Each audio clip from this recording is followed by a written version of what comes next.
Hello everybody, we're going to go over the AC system on my 2002 GMC Sierra. It requires, it has a refrigerant capacity of 32 ounces. It uses an R134A refrigerant. It uses PAG 46 oil, and that it's at 8-ounce capacity. Alright.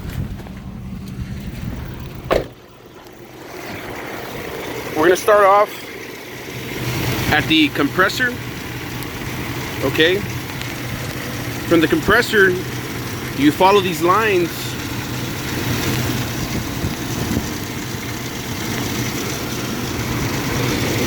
It's going to go all the way to the top of the condenser. The condenser is typically located right before the radiator. It's going to go through the condenser, circulating, going back and forth, back and forth. It's going to go all the way to the bottom.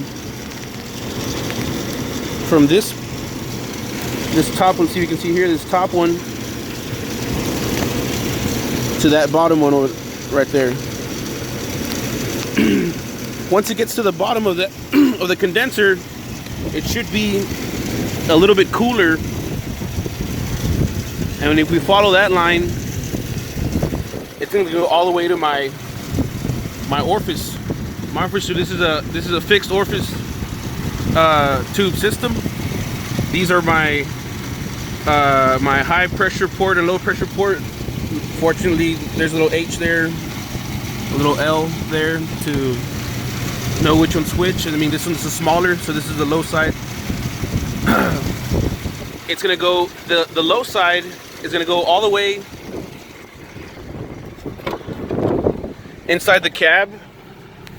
This is my cab air filter. This is my evaporator. It's that low line is gonna come all the way into the cab to the evaporator. It's gonna come back out into the accumulator.